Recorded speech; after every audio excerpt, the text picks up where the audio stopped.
Assalamualaikum warahmatullahi wabarakatuh. Waalaikumsalam warahmatullahi wabarakatuh. Alhamdulillah. Alhamdulillahi rabbil alamin wa bihi nasta'inu ala umuri dunya waddin. Wassalatu wassalamu ala asyrafil anbiya'i wal mursalin wa ala alihi wa sahbihi ajma'in, amma ba'du. Qala rabbi shrah li sadri wa yassir li amri wahlul 'uqdatam min lisani yafqahu qawli. Bapak-bapak, ibu-ibu, kaum muslimin dan muslimat jamaah subuh yang dimuliakan Allah Subhanahu wa taala. Puji syukur kita ucapkan kehadirat Allah Subhanahu wa taala. Alhamdulillah, Allah masih berikan kita nikmat kesehatan, nikmat iman dan nikmat kesempatan sehingga kita masih bisa melaksanakan ubudiyah kepada Allah Subhanahu wa taala. Salawat dan salam kita kirimkan kepada arwah junjungan kita, yakni Nabi besar Muhammad sallallahu alaihi wasallam yang telah membawa manusia dari zaman jahiliyah kepada zaman Islamiyah seperti dan kita rasakan sampai saat kini. Baiklah bapak-bapak, ibu-ibu, kaum muslimin dan muslimat yang berbahagia, kita lanjutkan kajian fikih awak yang kapatang terkait dengan hal-hal yang haram dilakukan bagi orang yang berhadas. Itulah bahagian penutup dari syarat sahnu salat itu adalah dengan cara berwuduk suci dari hadas berwuduk kalau berhadas. Lalu lanjutan masih agak tanggung dari kajian sebuah petang, waktu habis. Lanjut dengan wa yahrumu bil janabati al makthu fil masjid wa qira'atu Qur'anin biqasdihi. Masuk lagi ni pembahasan awak, iaitu haram apa saja yang haram bagi orang yang junub atau yang disebut dengan janabah. Yang junub kalau hadas berarti bagi yang orang yang itu kotakan tu atau buang air gadang, maka batal wuduknya dan ini diperintahkan untuk berwuduk balik. Kalau yang junub, aku nak sekedar nak sekedar wuduk le dah. Junub kau mungkin bagi laki-laki kaluannya mungkin lah mimpi basah atau berhubungan suami istri itu junub gitu. Kalau berjunub nak cukup jemuk wuduk dah. Itulah mandi wajib boleh. Nah, bagi orang yang junub, apa larangannya? Apa nak boleh atau haram yang dilakukan bagi orang yang dalam keadaan junub itu tadi? Yaitunya pertama itu adalah berdiam diri di masjid. Yang pasti tentu solat tentu haram. Patang berhadas saja tu haram solat, haram tawaf, haram pula menyentuh Quran. Itu bagi orang yang berhadas. Kini bagi orang berjunub, kalau orang berjunub yang tadi itu haram juga. Dan haram juga bagi orang berjunub itu berdiam di masjid. Sepertinya berjunub, maramnya musajid kau itikaf galanya, kau tinggal dalam musajid. Itu haram tuh bagi orang berjunub. Kau garin-garinan di surau tu, kalau di buian tanpa tinggalnya tak kau tinggal sih kau. Tu ya kalau kadang tu kau mimpi basah tu kau berkeluarga kayaknya, maka para lu dibuat pintu di luar. Kalau masuk lalu lalang masuk sih kau berarti masuk dalam musajid atau masuk dalam surau. Jadi berdiam di dalam surau. Ada juga yang menafsirkan bahwa yang kakak itu bahagian satu rangkaian dengan masjid atau teras. Ada yang ulama yang berpendapat seperti itu. Nah, bagi orang yang berjunub itu berdiam dirinya atau menetapnya di musajid atau di surau lah bahasa itu adalah haram dia tu. Masuk keluar masuk dia musajid Itu haram. Karena ada dasar dari firman Allah Subhanahu wa taala surah Al-Maidah ayat 4 atau ayat 6 tu. Wa in kuntum junuban fatahharu. Jika kamu dalam keadaan berjunub, maka bersucilah. Cara bersuci kalau orang berjunub kok tidak sekadar wajona, tidak sekadar berwudu ada. Basuh mandi wajib. Wajib mandi. Nah, kemudian disebut namanya mandi wajib. Harus tahu je itu anak-anak wak, harus diajar lo nama mulai gadang ya, nama mulai balik. Itu namanya mandi junub atau mandi wajib. Haram lo celai membaca Quran. Nah, disengajuna baca Quran walaupun kok setengah ayat benar. Sakiro-kiro tadanga de tadanga de diri sendiri na nyo baca tu. Baca anu tu tadanga de muncul bismillah. Nyo baca ayat Al-Quran, nyo baca Al-Quran go bagi orang berjunub tu tadi walaupun setengah ayat sakiro-kiro tadanga de diri walaupun itu adalah anak ketek sabi. Ko adalah junub lo anak ketek tu. Dia lah terus haram lo dia membaca Al-Quran. Berbeda dengan apa yang difatwakan oleh Imam Nawawi. Jadi kalau membaca Quran dari anak ketek tu tentu dalam artian anak ketek lah berjunub. Dan begitu juga celai haram dengan kondisi yang haid. Jadi haram lo celai masuk musajid perempuan yang berhaid, berdiam di masjid perempuan yang haid. Haram lo celai bagi perempuan yang haid itu yaitu membaca Quran. Itu perlu dikanak-kanak tu. Kemudian tidaklah haram dengan keluar darah talqi. Darah talqi ko namanya adalah kalau ibu-ibu ketika melahirkan itu dah sakit dalam melahirkan tu ada keluar darah nak. Lailo nifas, lailo haid, nifas tu satu rangkaian. Jadi darah talqi ko dia disebutkan di sekolah li annahu laisa haidan. Dan darah talqi ko sendiri dia bukan haid, tetapi li annahu damul khariju, yaitu darah yang keluar la ma'a talqi, tidak beserta talqi. Wa laisa nifasan, indak lo nifas dah. Jadi talqi ko nya ndak nifas, indak lo haid. Li annahu damul khariju ba'da faraghir rahimi, yaitu darah yang keluar setelah selesai dari rahim. Maksudnya malayan, kalau sudah malayan, sakit malayan. Apa darah itu? Darah talqi. Yaitu keluar setelah selesai firaq rahim, darah yang fasad. Disebut namanya darah talqi, yang lahir daripada wiladah pada saat melahirkan. Kalau nan darah talqi tidak haram deknya dah solat, ndak dulu haram puasa. Ada anu tu ibu? Hah?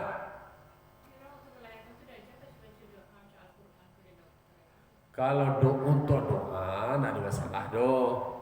Ayat Quran kan untuk baca doa boleh ya. Niatnya adalah untuk baca Quran, untuk doa. Indah sengaja baca Quran doh.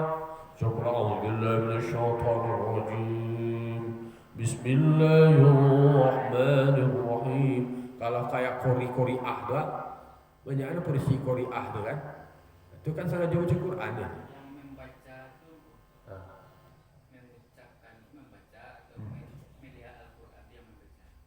Pokoknya nak membaca tu mau dibaca, mau dicaliak ataupun tidak caliak kamu baca dulu kan. Lain halnya kalau niatnya doa, niatnya membaca.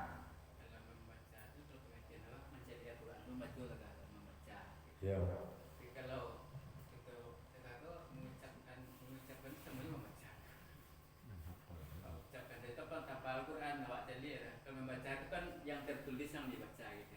majelis. Jadi nan haram itu adalah membaca Al-Quran. Coba kita cari pengertian di dalamnya. Wa yahrumu qira'atu Qur'anin, haram membaca Quran maksudnya sengaja membaca Quran sendirinya atau beserta orang yang lain. Mau seorang yang membaca atau pakai orang lain.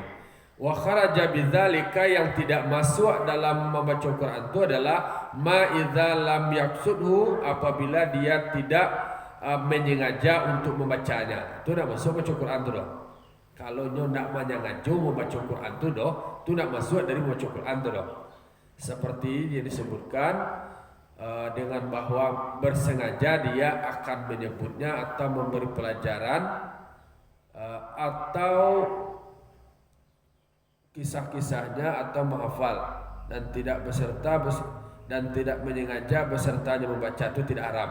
Jadi disebutkan di sini kalau yang definisi yang tidak haram itu kalau untuk menghafal atau untuk mengingat kisahnya, membiak pelajaran atau sekedar menyengaja mengingat, itu tidak haram tuh.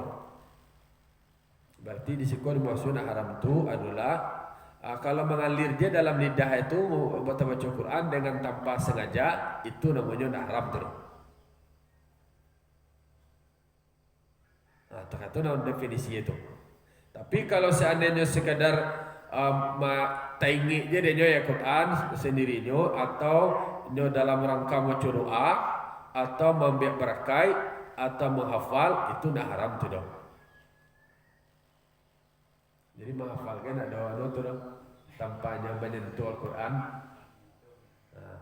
Tapi kalau dia sangat juna membaca Quran, tak ada orang lomba atau mengaji yang mengaji biasa, itu haram tuh. Tapi kalau seandainya ibu melahirkan tuh baca doa, untuk baca doa tidak masalah. Kan dalam Al-Quran kan ada doa. Rabbana atina fid dunya hasanah wa fil akhirati hasanah wa qina adzabannar, surah Al-Baqarah ayat 201 ya beratu. Kan baca doa tidak ada masalahnya. Niat awak adalah niat membaca doa, niat untuk tabarruk atau niat untuk menghafal. Namanya nueko kalau membaca doa tadi, membaca Quran tadi disebut adalah membacanya dengan sengaja walaupun setengah ayat. Tadi sudah kan definisi membaca. Menurut awak membaca kok kan tarak baca lihat Quran membaca balatakna Quran, membaca buku, membaca Quran. Berarti takatulah definisi membaca. Nah takatu haram. Membacanya menyengaja mengambil Al-Quran dibaca. Ya. Jadi sengaja benarnya biar Al-Quran kemudian hanya dalam keadaan junub atau dalam keadaan haid hanya baca Quran. Hanya sengaja benar dan biar Quran. Kalau nyolah membaca kemudian membiak Quran, sarang menyentuh Quran, orang berada haram, apalagi orang berjunub. Nah, itunya tuh. Walaupun membaca itu adalah sekedar tadanga dari diri sendiri dia. Baca diri sendiri dia sama tak membaca awak dalam solat. Dalam solat itu kan sekira-kira tadinga dari diri sendiri. Tapi kalau bisa dalam hati ya enggak tuh. Nah membaca kok kan berbeda lah celai. Kalau definisi membaca ada orang awak membaca kan dalam hati ya, baca orang baca buku gitu. Tapi kalau membaca Al-Quran itu memang ada dilafazkan balasi ada keluar mengari bibi, itu definisi membaca. Kalau kaitannya dengan Al-Quran kan harus babuni hurufnya. Kalau membaca Quran kan ada loh pakai ada saya pergi kemudian peristiwa begini kan ada loh baca kata dah. Nah itu lo beda. Jadi keluar ada yang keluar ada yang tadanga. Itu definisi membaca Al-Quran. Lain halnya dengan keluarnya darah talqi. Darah talqi itu darah yang menyertai sakit paru, sakit malayan, Mak. Ibu-ibu menyalang sebelum malayan apa nama? Ada nak keluar darah.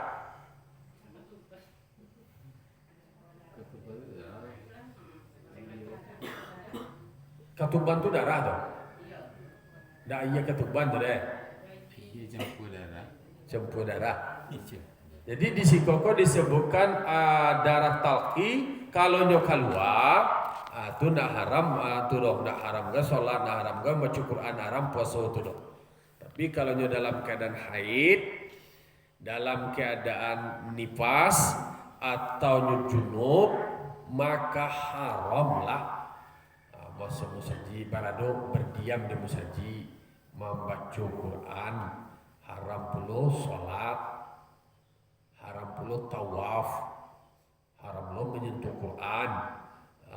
Itu nak lo poso kalau saya orang junub. Kalau orang apa namanya tu? Kalau laki-laki berjunub dilarang nak dia poso. Dah. Nah, kalau seandainya orang salat, laki-laki berjunub baru nak melihat bersih, laki-laki bersih lah. Nah, doanya salat tu dah. Haramnya salat, harusnya mandi dulu. Tapi kalau seandainya inyo nan mewajibkan mandi kan adalah untuk sholat. Contoh suami istri dalam bulan Ramadan malamnya kok kemudian dia berjunub hubungan suami istri. Kemudian dia makan sahur. Wajib mandi dah dulu dia menjalan makan sahur. Nah, nama wajib mandi itu kalau dia makan sama subuh wajib mandi ya. Kadang-kadang anak-anak kini dan muda nak tentu, hati-hati, macam mewah. Tapi dulu orang tua mengecekan, dia kalau orang berjunub tu, kalau dia mau masak, nak lama sampai dia doh. Ya doh. Nah, jadi kalau dia berjunub malam, kemudian dia makan sahur, tak ada masalah tu. Tapi nan mewajibkannya mandi itu adalah kalau dia akan sholat. Tapi kalau dia melakukan hubungan suami istri di siang Ramadan, batal dia, kena dandu, kena kafarat, merdeka. Kalau budak, kalau nak ada budak, sampai akhirnya adalah puasa 2 bulan berturut-turut. Kalau nak bayar makan orang miskin gay, kalau nak telok tu nak adanya piti adalah bansai, kemudian adalah piti mereka kemuda, tahan puasa 2 bulan berturut-turut. Sebulan tak kau, tambahlah 2 bulan. Jadi intinya adalah bahwasanya bagi orang yang berjunub, kau memang harus diberikan pengertian ke anak-anak lah mulai gadang, itu dia tidak boleh berdiam di masjid. Wa in kuntum junuban, fatahharu, jika kamu berjunub maka sucikan dulu, bersihan dulu, mandi dulu. Kemudian di dalam ayat lain kan dikatakan juga ya ayyuhalladzina amanu la taqrabus shalah wa antum suqara hatta ta'lamu ma taqulun wala junuban illa abiri sabilin. Hai orang-orang yang beriman, jangan kamu dirikan sholat, dekatkan sholat, jangan pempia sama yang wala taqrabu sholat, jangan nakik-nakik sama yang, maksudnya jangan dirikan sholat sementara kamu adalah dalam keadaan mabuk. Lihat orang mabuk boleh ada, atau jalan manakib masjid, atau mendirikan sholat bagi orang yang junub, ada bolehlah manakib masjid dah, kecuali nyo lewat illa abiri sabil. Kalau nyo kebutuhan lewat ke sholat maksud dulu jalan aja, itu boleh. Makanya di kecil lo terkait dengan bagi orang yang berjunub, termasuk bagi yang haid, maka dia haram berdiam diri atau i'tikaf, berada di dalam masjid. Wa yajibu qada'uhu, kalau bagi orang yang haid itu tadi wajib dia mengqada puasanya, tidak mengqada salatnya. Bal yahrumu qada'uha alal aujab, bahkan haram mengqadanya salat. Nyo haid, nyo qadalah salat dah. Oh enggak, kalau nyo haid enggak perlu diqada salat dong. bagi yang haid. Ini harus diongkong kok. Bagi orang haid tidak boleh mengqadha salat, bahkan haramnya qadha salatnya. Tapi bagi orang meninggal sembahyang atau talak yang sembahyang, itu namanya menjadi qadha. Kalau pada waktunya namanya adaan. Tapi dan puasa, aku kaji dan kepetang aku ada sogok lo ayatnya kaji awak sebelumnya surah Al-Baqarah kajian tafsir ayat 180 ya toh 183 je 186b. Nah, itu disampaikan. Nah, jika kamu dalam keadaan sakit, wa in kuntum wa in apa tuh? Ayyaman ma'dudat faman kana minkum maridun. Jika ada di antara kamu sakit au ala safarin faidatun min ayyamin ukhar. Nah, kalau ada sakit bagi perempuan yang haid tadi, kalau haid wajibnya mengqadha di hari yang lain. Nah, kalau kita hitung utang mah, kalau kita kena utang dah. Utang tu mah wajib dia bayar. Jadi kalau nan solat bagi yang haid, tuh ada qadha. Perai, kalau itu perai itu. Kau nak laki-laki, kau nak doa haid dia jalan ke perai itu. Nah, jadi nak do kalau nak solat, nak do nak perai kecuali perempuan yang haid. Perempuan yang haid itu masuk masjid tadi kan tak boleh. Iyo. Iyo, antara surah yang masjid kan sebenarnya ditafsirkan sama saja. Tapi guru-gurunya yang sedang ajar tu bagaimana? Jadi gurunya lagi haid, ajar anak muridnya di masjid. Ya apa dia tu Quran dia jangan? Kan dia haram menyentuh Quran, baca Qurannya. Itu libur. Abang koi kalau di pesantren tu orang belajar tafsir. Kalau tafsir kan petang kali ada sabian untuk mempelajari bagi anak-anak untuk belajar dan masalah. Tidak boleh. Makanya pesantren itu jangan ada saji belajar, di lokal belajar. Terus kalau orang melahirkan tadi itu harus mandi, harus melahirkan. Tadi harus keluar darah. Yo. Kalau nak bagi yang haid, tentunya nanti kan haid, kemudian nifas, kemudian wiladah. Ada kajian nanti. Nanti ada wajib mandi. Kau masuk wak berikutnya adalah wat taharatus tsaniyatul ghuslu. Yang mensuci taharah yang kedua adalah mandi. Kan petang baru kajiwa taharah yang pertama wudu. Untuk bersuci itu awak adalah berwudu suci awak dari hadas. Itu caranya berwudu. Kalau suci awak dari yang sifatnya junub, kemudian mungkin haid, itu memang wajib mandi. Wajib mandi ya, awak lanjutkan kaji awak. Do cara, do kaji. Kini dilanjutkan berarti yang terkait dengan haram orang yang junub, lah clear ya.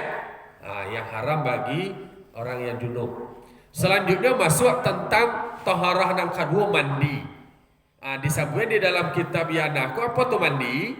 Mandi itu menurut bahasa secara logat saya lanul ma'i ala syai'a, mengalirkan air ke sesuatu. Itu menurut bahasa itu. Menurut syarak mengalirkan air atas seluruh badan dengan niat. Jalan niat mandi, mandi wajib. Dipasang niat itu. Wa alirkan air wa sampai ke seluruh badan. Badan wa lain juga dua lain. Basah rambut lah namanya. Sampai dari ujung rambut ke ujung kuku. Disampaikan air, dialirkan air ke jami'il badani, seluruh badan awak. Itu definisi kalau badan awak, badanku tubuh awak kau kasar dua. Wa alirkan air. Kalau seandainya inyo badoso, kau ada salah melakukan sesuatu, kau bacarui itu dah wajib mandi gitu dah. Nah, apa yang dimaksud? Kau ada bahasa aja kan? Kalau bahasa kalau mandi itu namanya ghuslu tu. Ghuslu tu dengan rine domah tu ghuslu mandi. Kalau ghaslu tu membasuh. Ya dulu dalam bahasa Arab kalau dicaliak tulisannya sama, tapi dicaliak barihe berbeda. Babeda barihe berbeda arti. Tulisannya sama. Ghaslun tu adalah membasuh. Ghuslun mandi. Ghine domah itu namanya mandi itu. Gha fatah itu membasuh. Itu babedanya tuh babeda barihe babeda lo artinya. Wa bi dhammiha kalau dhammah disebutkan di dalam arti fikihnya mustarakun bainal fi'li wa ma'il ghasli.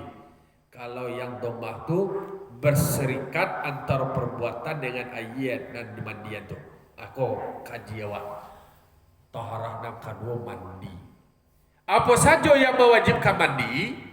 Yo beko sampai ke yang tadi itu haid, nifas, wiladah dan segala macamnya. Jadi dan mewajibkan mandi dulu. Wa mujibuhu arba'atun. Ampe tu yang mewajibkan mandi. Atau ahaduha khuruju manihi awalan. Yang pertama kalau mandi. Jadi kalau keluar mandi itu wajib mandi sudah tu. Apalagi kalau nyo akan melakukan kan masih masuk kategori tentang syarat sahnya salat kan. Kalau awak salat ya tentu suci awak. Kalau dalam awak berjunub tu mandi. Mandi berjalan tu mandi. Mandi kalau keluar mandi itu wajib mandi. Itu yang mewajibkan mandi. Tidak bisa ada diam saja. Apa itu yang dimaksudnya? Apa kriteria? Dikenal apa cara menandunya kau mandi atau tidak? Ada tandu-tandue. Nah, disebutkan tandue mungkin ada disebutkan di situ tiga. Ada tiga tandue. Kaluanya itu adalah kecil orang kini kau tentu kan sarak kau harus sabi kau tandangan dan anak muda kau supaya paham itu adalah dari berlezat kau enak nikmat. Kalau gini laki-laki kita tentulah tahu tidak lah paham kalua itu nikmat lezat terasa orang kalua itu tapi akar terus tidak bisa digambarkan dengan kata-kata. Ketika keluar itu beda rasanya dengan yang lain. Itu dia tuh. Atau ada betul. Kalau bahasa orang kini kok anak kini menembak gitu. Itu paham membaca lah. Kau Isan kok, ya San, lah paham San tu. Isan kan lah tahu semua. Itu jadi San tu wajib mandi tu. Anak-anak muda, perempuan, anak remaja, anak laki-laki boleh tak tentu lah. Atau alai, kalau dicaliak dari anunya, kalau inyo basah, inyo diumpamukan bantuan ala nama itu, bantuan adonan roti. Kalau nyo karyang bau adonan roti kalau inyo basah. Itu tanda-tanda boleh nak tahu lo nak muda-muda. Kemudian kalau nyo karyang sama seperti bau putih talua. Itu tanda itu, tiga itu tanda itu. Yang dianggap manan mani. Mana tidak mani. Jika tidak ada tanda-tanda kodok, istilah entah ayah dua gay, ayah kajamban gay atau apa gitu. Kamu beda nama ayah kajamban jom manan mani. Kau bagi laki-laki kau tu dia cari ada sawa kene ele atau sawa dalam tu cari kau pro ya. Kalau nak ada tanda-tanda nak kata tu nak pernah wajib mandi itu dah. Tadi tanda-tanda ketika keluar itu nikmat. Kalau kajamban tu sebenarnya kan nikmat lo keluar dah. Tapi berbeda lah. Kalau nak ada tanda-tanda nanti kata baik kau dicaliak kau menempel di pakaian awak. Kalau nyo karyang mungkin seperti bau putih talua. Macam baunya lah bau putih talua tu. Kalau nyo basah baunya seperti bau roti pun aja. Kau menurut kitab disebut di dalam kitab seperti itu. Kalau seandainya tidak ditemukan tanda itu, tidak ada tanda itu tidak seperti itu ciri-cirinya maka tidak wajib mandi. Sebaiknya kalau seandainya ragu, kau pokoknya kau mandi kau atau mazi. Dia ada beda lah jalan mazi. kalau namazi ko kalau menurut kajian-kajian nonyo kan istilahnya mungkin berkhayal ya kan dalam sadar berkhayalnya menetes ya. Tapi kalau nan mandi ko mungkin kau bermimpi basah atau apa. Kalau seandainya seseorang itu ragu tentang sesuatu apakah kau mandi atau kau ikomazi, walaupun adu bersyahwat keluar itu, maka dipilih, mari pilih doang. Iko nak mandi ke, aku mazi ke, tu pilihlah tu awak nak tahu tanya soal ragu itu. Jika dia menghendaki itu dalam pilihannya tadi iko adalah mandi, atau mandi itu. Ragu ya, kau kini mazi atau mandi ke. Kalau kan disuruh pilih dalam pilihan itu dari tanda-tandanya tadi, dari ciri-cirinya tadi, aku kena mandi. Kalau yakinnya itu adalah mandi, wajibnya mandi. Kalau nyomazi, dia basuh aja, dibasuh aja WE kan, itu bau lah. Itu yang poin itu. Dan jikalau nyomalie itu adalah mandi, ialah karya menempel di pakaiannya di sarawak itulah wajib mandi itu nampak jadi di sawah inyo punya sawah inyo memakai sawah talatak di inyo dipasang dia dua kemudian nampak ada kau lah karyang dia kau mandi ke macam dua karyang dia lah menempel di sawah ndak ada ragu-ragu tu orang lain ndak ada bingung-bingung wajib mandi. Kaji syarak ko yo dicerituan dekat ko ne disambui tu alai wajib mandi dan maulang setiap salat kalau nyo meyakini bahwa itu adalah mandi setelah do salat. Kalau seandainya anu ko selesai nyo salat celia sawali ko ko le ceri cara-cara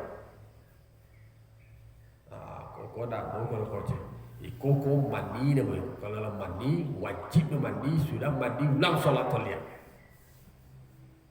Tuh kalau seandainya posisinya dalam kondisi seperti itu tadi.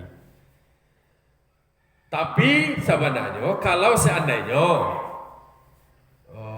secara adat, karena bah tidak mungkin gay kalau secara adat sarawainya nampak denyo bekas mandi. Kira-kira lah mungkin lah tibu lo punya orang kayaknya tahu itu lah mungkin dah. Nah itulah dari nyo dia tu. Kalau lah tak katu, maka kalau nyo menempel di sarawaknya, itu nyo sama yang ya. Lah saya supaya nampak deh. Oh, kau memang ulang solat balik, mandi dulu, ulang solat. Nah itu nan pertama mewajibkan mandi. Lalu tiba dan haid di pasoleh.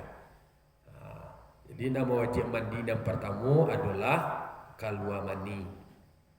Yang kedua kau bahasanya babayu ya. Yang kedua itu adalah masuk hasyafah kepada farat itu kau bagi itu kau istilahnya kemaluan laki-laki itu lah masuk untuk besok lah kena untuk besok kalian. Kaji besok kalian ada kedua. Jadi poin kesimpulan kaji awak pada pagi kini, yang pertama bagi yang berjunub maka haram berdiam di masjid, kemudian membaca Quran, kemudian sudah dipastikan yo haram lo sholat, haram lo tawaf, haram lo menyentuh Quran. Khusus bagi perempuan, bagi yang haid.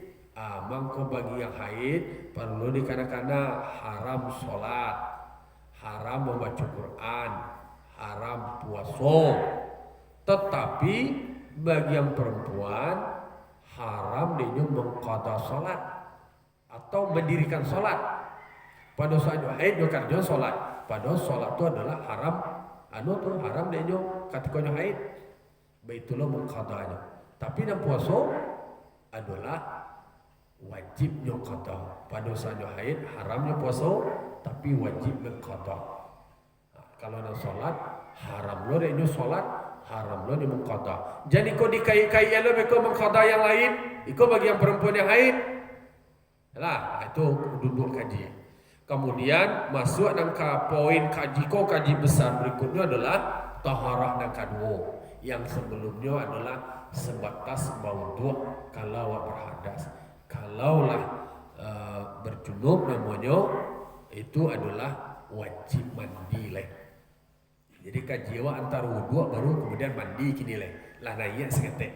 Lah mandi itu tadi basirama naya apalagi mandi wajib tu. Itu nak mandi contoh we dah basuh muka ste dah wae ketiak ste tu nak mandi dah we tu. Nak mandi ko adalah sayalul ma'i ila min a'dha'il min jam'ala jami'il badani. Pakai dia niat harus berniat. Mandi ya awak. Mau mandi anu aja dah mandi sisiramnya kasadonya tergantung pada niat. Yang mewajibkan mandi yang pe dan pertama adalah keluar mandi. Itu kira-kira kajian awak pada pagi kini. Semoga kita bisa mengamalkan, mengikuti kalau seandainya hal-hal seperti itu terjadi pada diri kita. Fa'tabiru ya ulil absar la'alakum turhamun. Wassalamualaikum warahmatullahi wabarakatuh.